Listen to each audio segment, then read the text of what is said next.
And welcome to the Daily News Show. It's Friday, it's Fekir Friday, and literally 5 seconds before this news show went live, we have a statement from Liverpool Football Club.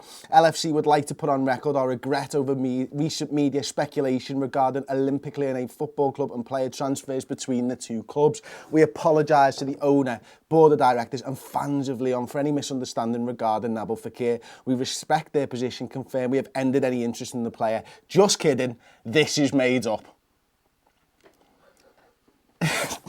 Right.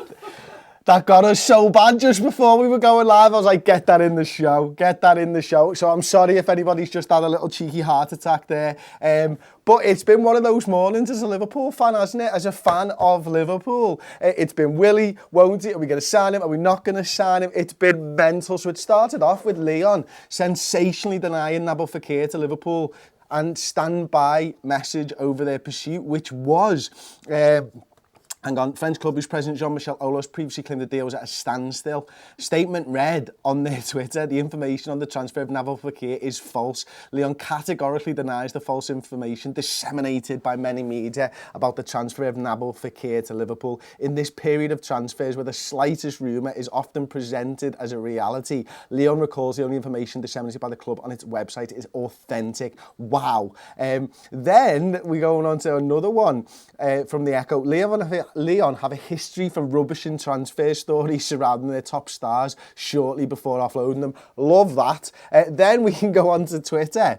And we're looking at Get French Football, who've come up with a reason as to why Lyon are doing this. For Lyon to officially deny that a deal is done, they have for Nabil Fekir to Liverpool this month is utterly unprecedented, so it's not something that they normally do. For those asking, Lyon did not do the same for Lacazette. President Aulas issued the announcement in interviews not through official club channels. There was a difference between Lyon quoting President Aulas on their website, social media channels, and officially issuing a strong statement. 3 obvious possibilities as to why Lyon have done this. 1, it's a negotiating tactic. B, some detail has brought the move to a standstill. And 3, and yes, I did do that on purpose, Lyon want to control the timing of the announcements and prevent a group Olympique Lyon stock volatility, especially to Friday. So we're getting into stock market exchange stuff now. Come on, like this is as bad as sacking planes. This is mental. What the hell's going on? And then after that, Maddie comes out a little bit later. I'm speaking to Maddie at 12 o'clock.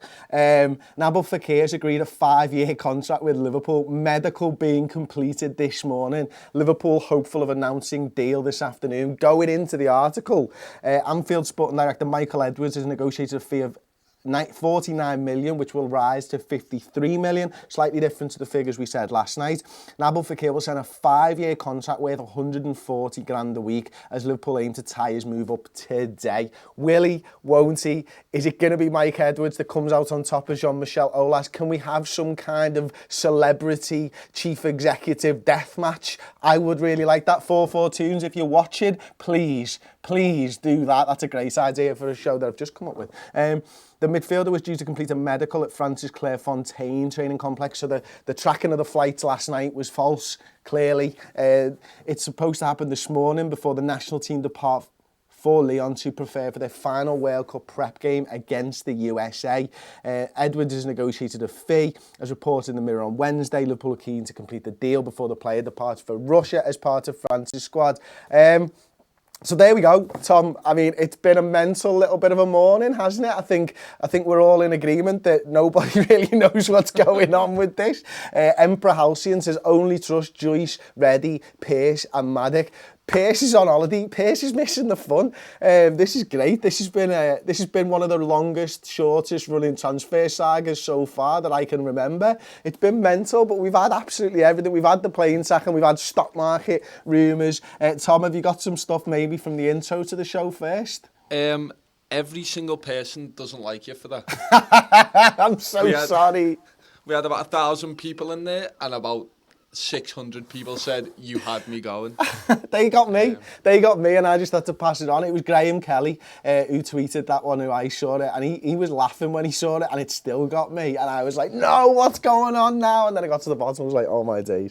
I'm sure yous are exactly the same. It's mental. It's been brilliant. It's been a great little transfer saga. This has really added a little bit of something. As I say, I'm speaking to Dave Maddock. We've got a 30-minute show lined up with Dave at 12 o'clock. He's been on top top of all of this. He's been the man in the know. So yeah, I mean, there was talk as well of him failing a medical, which would be a little bit mad. He's obviously in France's World Cup squad. I mean, unless he walks in there with a broken leg at 9 a.m, because it happened at 9 a.m. this morning. I don't know how quickly he can do the medical, but it's not on like whether you're injured now, it's on the future medicals, isn't it? So obviously it's a 5-year deal, 140 grand a week. Does that mean that they've spotted something that they don't like? But ultimately, I don't think he has failed a medical. I think the likes of Maddocks and that would be reporting that. So I do think that that's a little bit of, and I hate this phrase, fake news and stuff. Nice one, Ayush, you'll never walk alone. Absolutely, completely agree with that. Owen Gallagher, Chris, I love you for that burn. It was class. Sorry, everybody. I'm really, really sorry. Have you got any thoughts on Fekir then, Tom, for me? Not really. Everyone's kind of tired with it. Dumb suck. Brian Gallagher says main stand to be renamed the Michael Edwards stand. It could be. It really could be. I mean, I've got 2 girls, but I'm thinking of changing the name, both of them, just to Mike Edwards, to be honest with you. The lad's pulling a blinder, do you know what I mean? He should be on 140 grand a week, to be fair, the way that he's wheeling and dealing like some kind of Del boy, you know what I mean?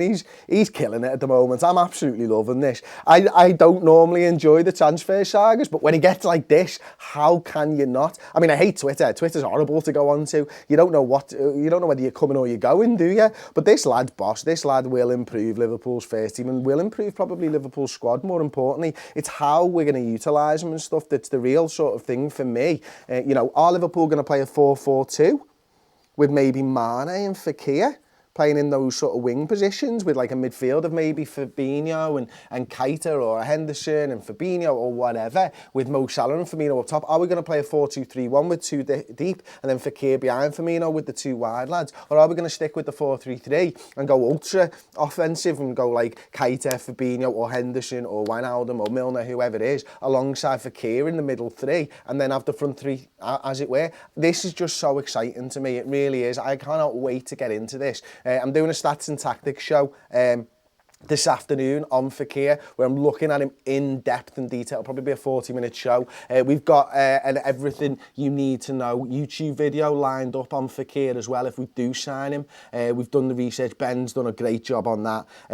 Daniel Jack says, Chris, you tit. My heart fell out of my arse then. I'm so glad that I did it then, because it's comments like that make it all worthwhile. Thank you very much. I didn't know how it was going to go down. I've not really done anything like that before. That was cool. I really enjoyed that. I hope you thought I sold it quite well as well. I really enjoyed that, and I'm really enjoying this show. It's been great. I'm going to get into some of the comments then. When will we know if he's joining, says Paul's in a demon. Mate, I've no idea. Nobody knows, but it's likely to be today if it's going to happen. If not, it'll be after the World Cup or something. But I strongly think now, with the lads who were reporting it, the fact that Joyce came out last night, the fact that Reddy's talking about it as well, and Maddocks, that this deal is very, very close to being done. Add to that Simon Hughes' article yesterday that says Liverpool really want this deal done inside 24 hours. I really believe that this is what's going to happen. I really believe we're going to see him sometime today unveiled as a Liverpool player. I mean, I know the medical team are already in France. I'm really trying to work out exactly how the videographers are getting over there. What we need to be doing, lads and lasses, is tracking planes from Liverpool to Paris, because if they've got our videographers on there, then what's the launch video going to be when we sign him? Do you know what I mean? It can't be as bad as Man United's Fred graphic, just a still that said Fred. You know what I mean? We've got to do something a little bit better. I can't wait. This is going to be a great day. Absolutely great day. Fekir Friday. Put it in your diaries. We'll do a one on this day in 2018, hopefully next year. It's going to be boss. It's going to be great. I've loved this. Back into the comments. What do you think of Shaqiri? He's short and good for this Liverpool side, and cheap and low risk. And he's barrel-chested. You don't get to say barrel-chested about a footballer very often. I like saying barrel-chested. Barrel-chested. Trent and Endo were class for England last night. Didn't watch it. Was all over Twitter. I did watch the first half, to be fair. And do you know what? I hate saying this. Rashford really excites me. I think he's a fucking boss little footballer, man. They've got a little player there, haven't they? Fekir first, Coutinho stat show, please. That is what we're going to look at today on the redmentv.com. You did the plug, not me. Don't get angry at me. It was all about you. You led me there. I took your hand. You walked me in. I opened the door and then I said, £5 a month, first month's free. Go and sign up. It's fucking brilliant. Okay, the French team are already on the way to Lyon. I seen it on Instagram. Lauren Doherty. I saw it on Instagram. I'm so sorry, I'm in a bad mood at the moment, aren't I? I'm in a weird mood, I'm so sorry. Skip Fekir and get Oblak. Get them both, come on! Let's go, let's go, let's go. We need a new keeper, says Paul's in a demon. I think your inner demon's actually outside you, mate. Chris, do you think Fekir would do a good job replacing Coutinho if he comes? Mate, if we get Fekir in for the reported price, and we've got Keita and Fabinho, we've got them 3 players for the price of one Phil Coutinho. I think Mike Edwards has done a sterling job there. Absolutely spiffing. Brilliant. Someone sending starting 11 for next season. I'll give you it. Some lad in goal. Trent Alexander-Arnold, Dejan Lovren, Virgil van Dijk, Andrew Robertson, Fabinho, Keita, Salah, Fekir, Mane, Firmino. Bang. If we don't get Oblak or Alisson, who should we get? Probably give that John Achterberg a go, you know. He's pretty good. Like, next one, Fekir fake news. Will Henderson leave? I don't think so. I think Henderson's still very much in the plans. And, you know, I just got a little bit overexcited then and said that I named the starting 11 without him. But I don't feel like that's the case. I think, you know, the lad probably does about 30 games a season. Hopefully we'll have about 60 games next season. I want everybody playing at their absolute top level. And if that means 30 to 35 to 40 games, I'm absolutely sound with that, do you know what I mean? Fekir can play all across the front line. He can probably play in midfield if we want to train him up that way as well. You've got the likes of Alex Oxlade-Chamberlain there, who was absolutely sensational before he got injured. Henderson's been doing a good job. I'm really, really excited for this season already. I really don't want the World Cup to happen.